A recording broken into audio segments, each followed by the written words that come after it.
Don't forget to like, follow, subscribe, and turn on notifications so that you will receive alerts when there are new episodes. Go get it.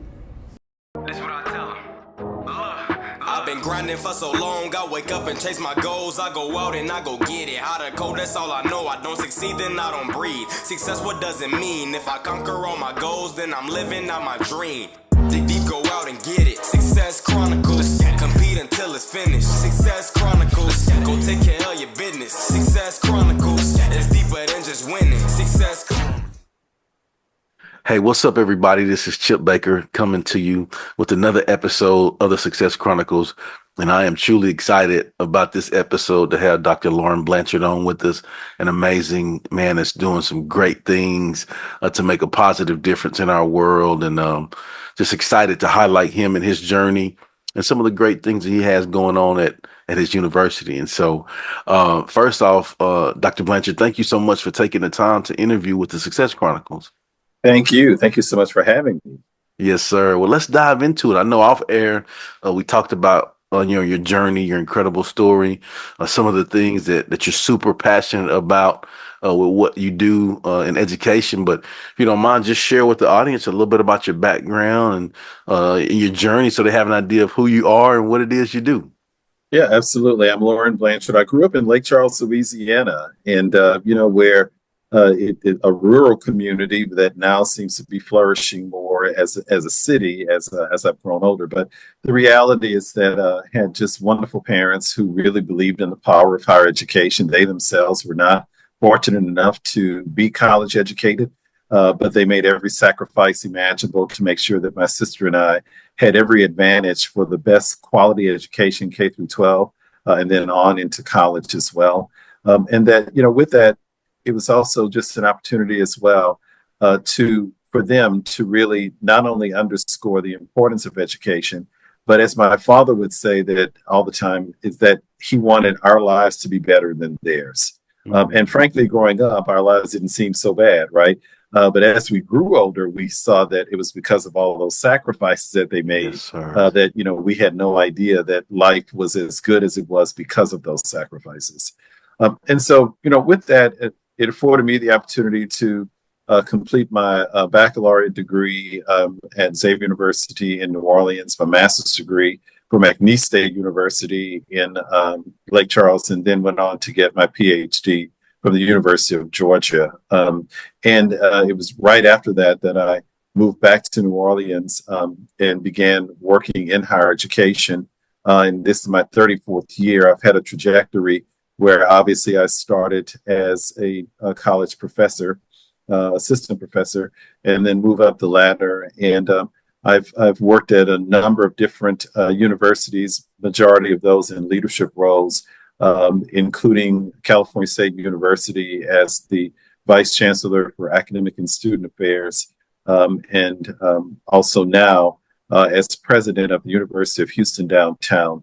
The beautiful aspect in all of those different work settings is that the common element or common denominator is the fact that I worked with a large number of underserved students and really helping them to understand, as my parents did, understand the true power of higher education and really, how education uplifts. And we use the term student success all the time. And in that sense, we want to make sure that all of our students that we serve, certainly here at the University of Houston downtown and in prior settings where I worked, that those students would get the knowledge, skills, and dispositions that would empower them to be ready for the workforce or graduate or professional school, but also for them to become leaders in their fields and leaders in their communities. And that's the commitment that we make with a college degree, that it's one of value that will bring them to where they need to be in order for them to reach their respective career aspirations.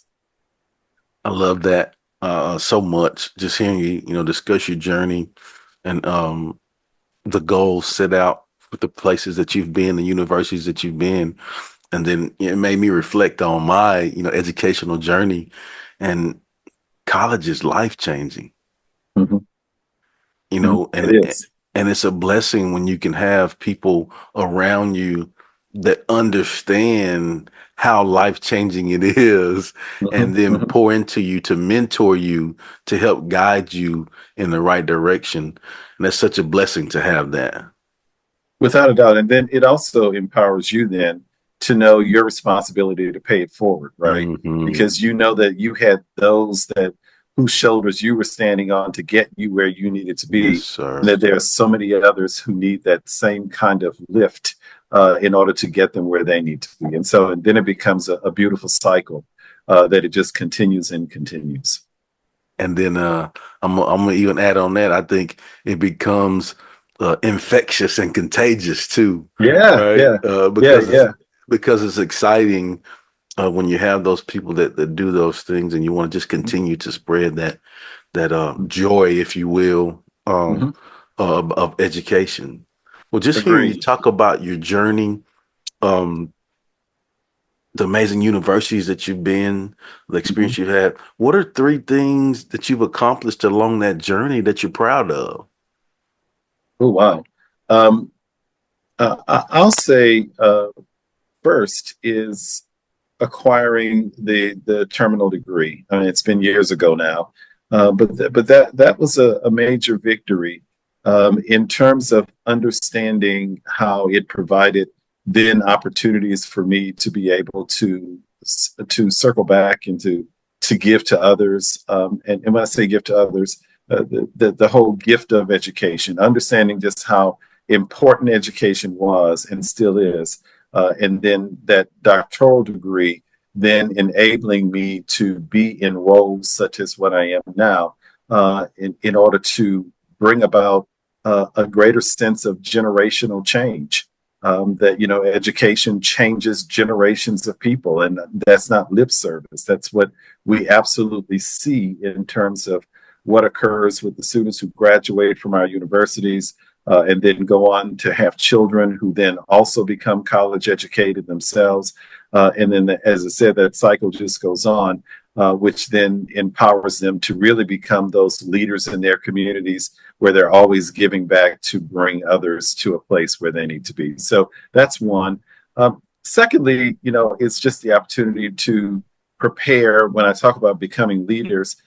I remember also well when I taught at Xavier University for that 10-year period when I first got started, that I kept a running list of students that I knew had the ability to go on to get a terminal degree.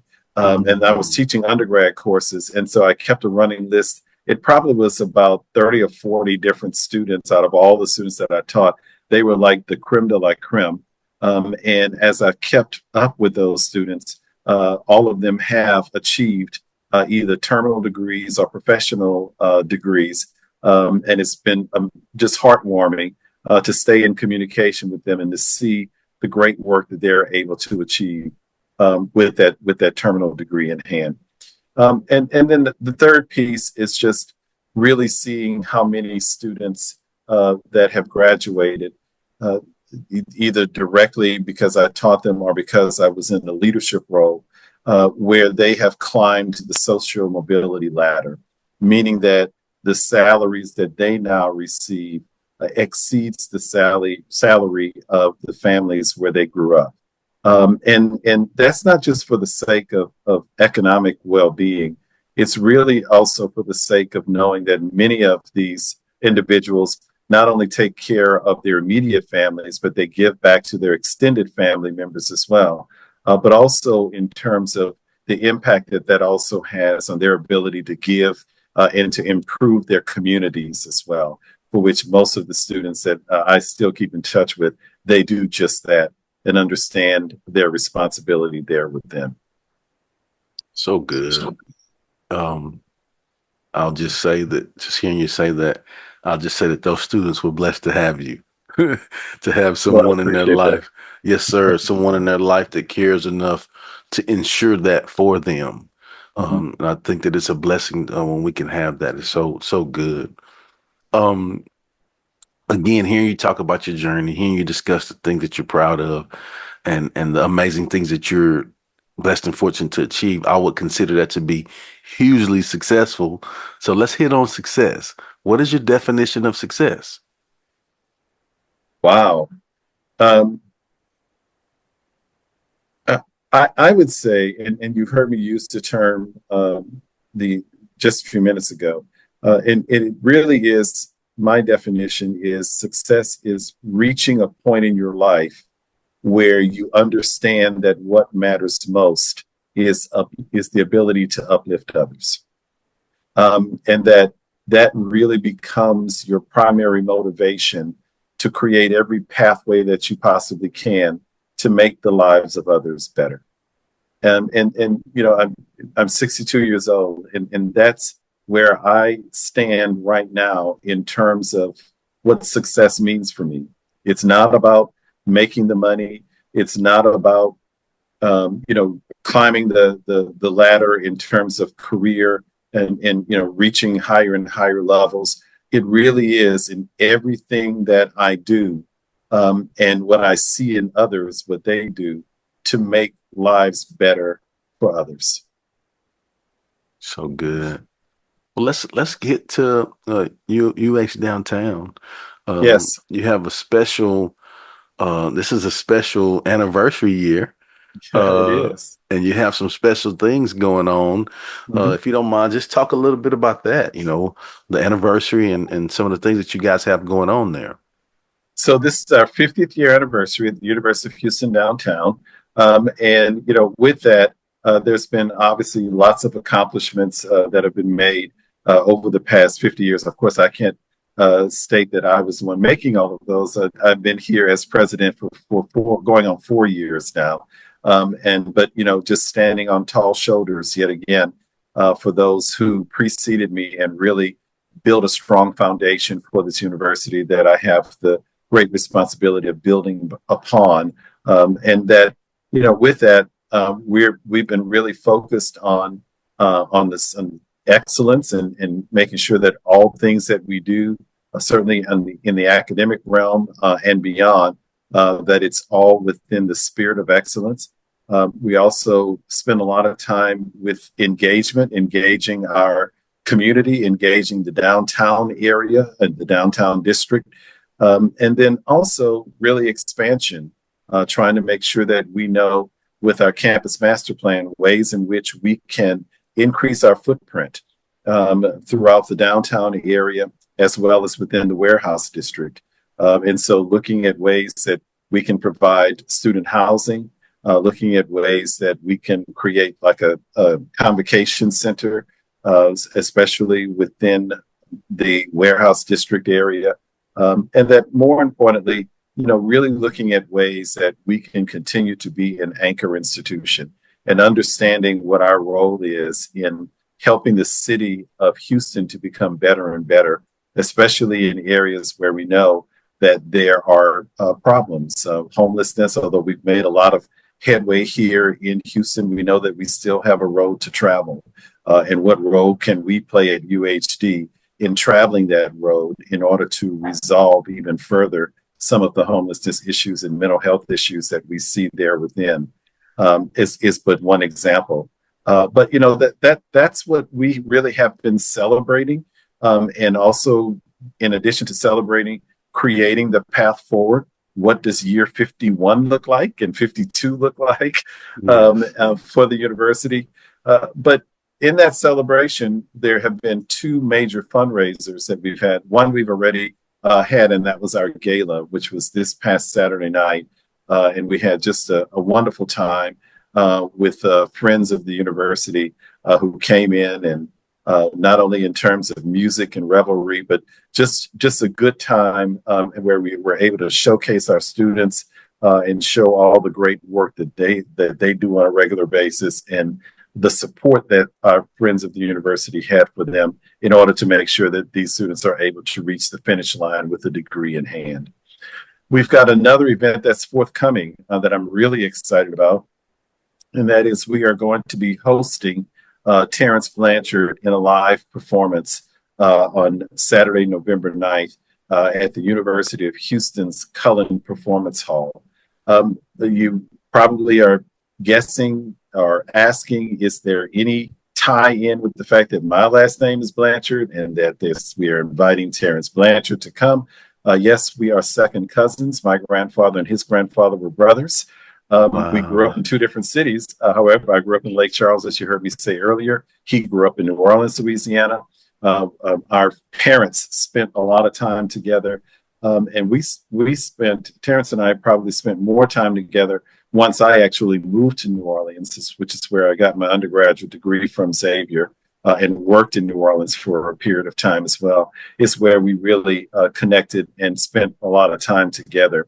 So if you don't know Terrence Blanchard, he is a world-renowned, Grammy-winning, Oscar-nominated jazz musician who has, I said that he's like a cat. I'll call him a cool cat because he continues to transform himself. And what do I mean by that? Is that, he started out just as a jazz trumpeter, and then as he grew older, he started writing musical scores for movies. And as at this point, he's written musical scores for over 65 movies. Many of those were Spike Lee movies. But, if you've seen the movie Eve's Bayou, he did the music for that. If you saw Red Tails, if you saw Woman King, if you saw Harriet, he wrote the music for all of those respective movies, plus many, many more. And then when you thought that was just, he had reached the pinnacle of his career, is where he transformed himself once again, and he started writing operas. And two of those operas have been performed at the Met, and they were wildly successful. And the reality is that's why I say that he is just a musical genius, and we're so fortunate to be able to bring him here to Houston, Texas. He's no stranger to Houston. People have come to see him before. But this time it's different because we're hosting him at the University of Houston downtown. It's designed to be a fundraiser to help our students in terms of both emergency grants and scholarships. But the reality is that it's also an opportunity for us to raise our hand. University of Houston downtown is in the Performing Arts District. We're right next door to the Houston Grand Opera.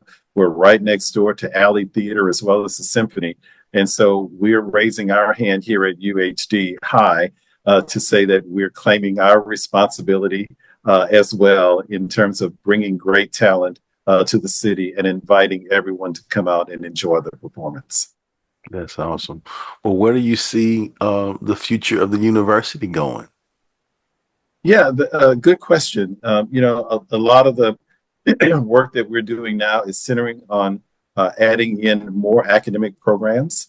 We're 50 years old, but I say that we're still young relative to the number of academic programs that we offer. At the baccalaureate level, we offer about 45, and at the master's level, we offer 12. So we have an academic master plan that shows growth in a lot of areas where we want to make sure that we're listening to industry leaders as well as others who are telling us, here's the kinds of new programs that we need in order to make sure that our workforce is as prepared as possible. And so while we have already begun venturing into areas like innovation and artificial intelligence and looking at masters in social work, that we really are going to be pushing even further to make sure that we're listening very carefully to what the needs are of the immediate as well as the statewide and national communities on workforce and ensuring that we're offering those particular programs. The other piece that you heard me mention just a few minutes ago is really understanding our role as an anchor institution. And you heard me use homelessness as one of those, but also looking at the ability to bring together those within the criminal justice district, because not only are we right in the heart of the performing arts district, we're also right in the heart of the criminal justice district.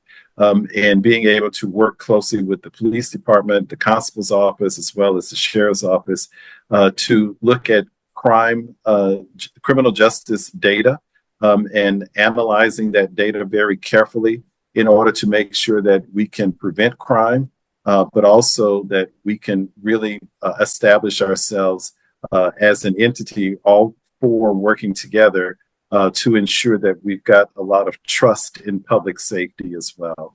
And so those are just examples of things that we see on the horizon in the future, as well as the expansion side that you heard me mention earlier that matters a whole lot to this university. And just, really wanting to ensure that more and more students in the future take full advantage of the educational experience that we afford them here at the University of Houston downtown. Awesome. Well, I'd love for you to get an opportunity to share with the audience, where they can go follow, check out the university, and show UHD some love.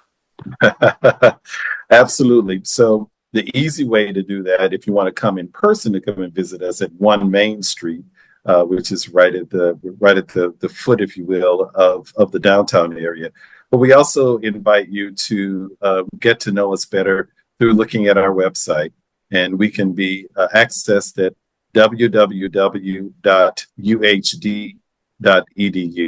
www.uhd.edu.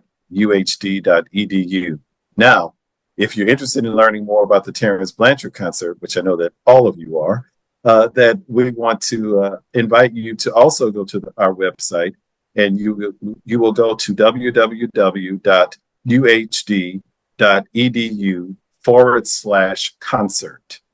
www.uhd.edu/concert.